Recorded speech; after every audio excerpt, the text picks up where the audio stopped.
Chapter Test Drive, Chronological Sequence. I listened to the digital clock go off on the wall. It echoed as I lay there. It's funny how both quiet things make noise louder.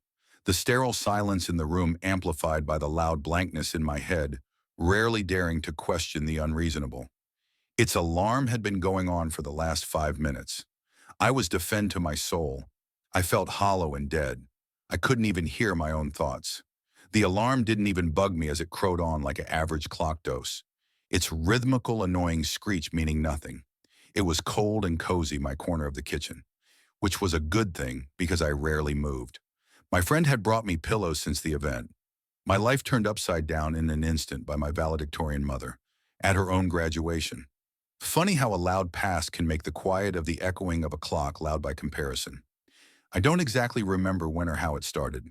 The pillow fort that now surrounded me built more out of crushed pillows than anything. Kind of disturbing in your 20s to be sobbing in your friend's house on their kitchen floor long enough to build a pillow fort. The pounding of my heart inside me as I sat there on the floor in my friend's apartment, quietly too tired to sob, wiped the tears from my eyes again. I sat there rubbing my face anyway, as if my face didn't feel like it now had permanently been deformed like clay from all the drying of tears and self-owning face palms as it is. Next to me sat a trash can and a TV, a few assorted dishes with barely eaten food. The meals brought to me half ate and in the garbage next to me. It had become my depression nest, me at its soft, deceptively comforting center. Funny how birds make nest. I'm not your baby bird anymore, Mom. I'm bigger than that. I'm bigger than you or your ideal world. Yet I can still fly on these wings and touch the ground at the same time, I said, looking back at the tri-breed angeloid purple wings in my back, then back at my human hands. Was it fear, self-pity, anger? I really don't exactly know all of it. At that point, I was feeling a cold anhedonia from stewing in my own existential crisis for the last month. It started low. My tears dried themselves. It told me I was ready for what came later. It was calling to me to action. My heart couldn't take it anymore. It had been trusted too much to be betrayed like this. It started as an existential explosion of a whisper in my soul, a low pulse inside my chest like a screaming whisper, angrily calling me to action because it told me I was right.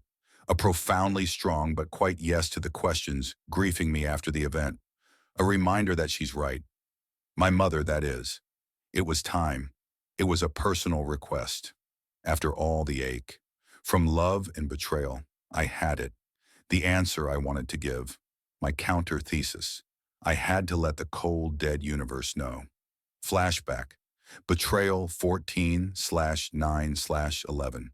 1 month before the fight that started my ascendance. I never understood why anyone would move. The sweat floral smelling clouds we called the fungal dew were very thick and low to the ground. Bad for allergies, great for hiding if you duck and are short enough. It's heavenly, though. Usually perceived as the sky by visitors from foreign planets due to deep chasms. Feels like a tourist trap to me. It's my home, though. I am pretty sure if I left, I'd be amazed by how flat a plane could be if you could actually see the non-fungal covered squishy ground. There was always a cool breeze that could chill you to the bone, despite it being warmed by the planet's molten core. Humans like it, though. Don't tell them the truth, though. They love the greener pastures area than the literal lava pits our planet is powered by. Lots of warm-up drafts to fly on near the cold fungal plant areas. This planet was very night and day. I look at my mom, who has red wings with streaks of blue. We were outside near a gazebo. It's a nice look. You dyed blue streaks onto your wings, I offered as my mom turned around to show off her white and graduation robe. It's not too much, baby bird. If you don't love yourself, no one will. No other love matters. Trust me, one must command regal presence, even if you are poor, even if you can only see in black and white in the light just like me. One must decorate yourself well, with shinny things, an act of self-love. My mom offered in a sing-song voice smitten with what seemed like the gazebo itself. You keep telling me that. It's the cornerstone of your thesis? Oh no, the cornerstone is our personal wish, for all to be free. The one to make a happier universe. You keep telling me how dead it is, that we need to be kind to such an uncaring being. I say as I walk up to the gazebo, which was a mix of wood and technology. A mirror in front of my mom. She admired herself a bit. Not exactly. We must love the dead universe, but we must love ourselves. To worship the dead universe is to love the self to life. My mother spoke in 9 parables. You'd think she'd be a more needy type academic who specialized in ethics and architecture and sociology, but she always spoke in religious-like parables nonetheless.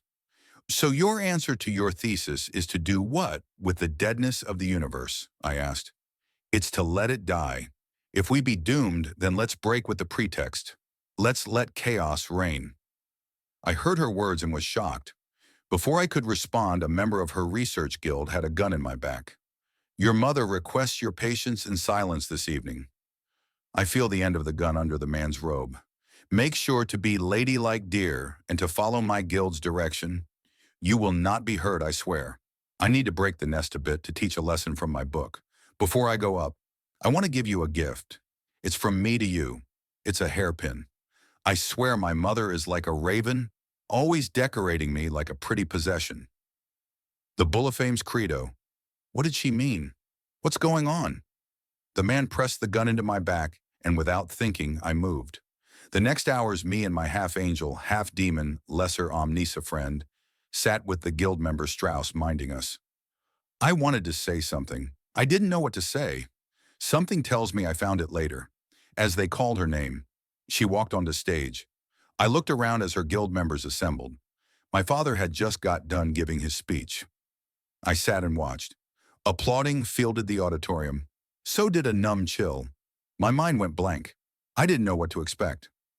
My mother took the podium. Dearly graduated, I, like you, have been tasked with providing a thesis. Every class has one.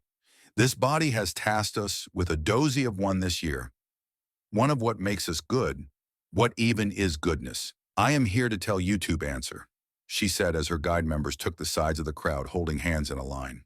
You see when I turned in my thesis, I lied.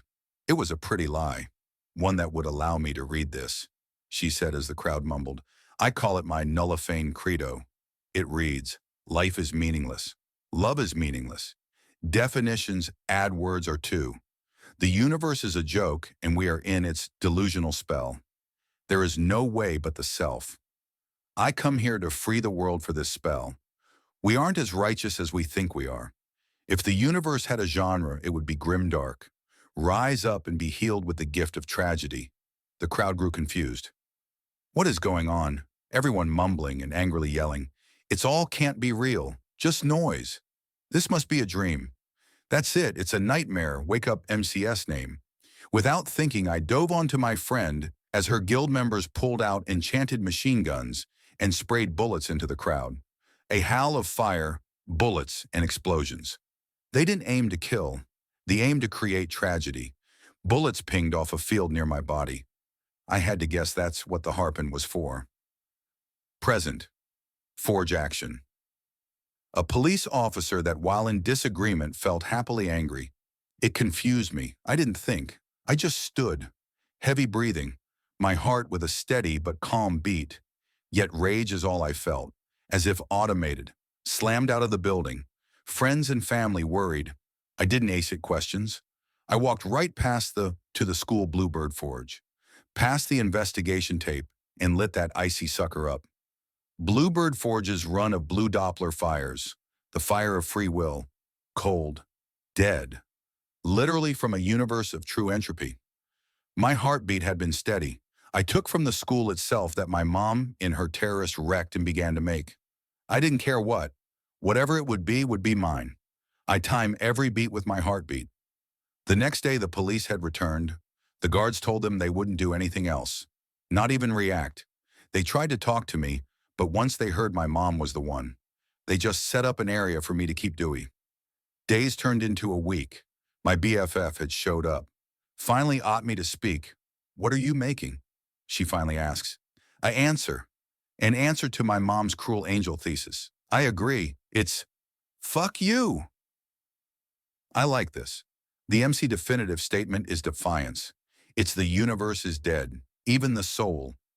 Love isn't real. Meaning is meaningless. Yet I make it so. I loved you. Now I fight for what you've forsaken. G. Do you think beating it into the power, what's left, quantum forces of the universe would help? Poor matter. It doesn't need our abuse.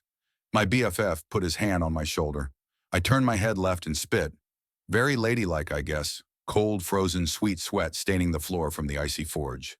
I don't think it matters. I'm done. Once this has heated up, I'm gone. Off to deal with my mom herself. I beat my very heartbeat into the universe itself. Let's see if it listened.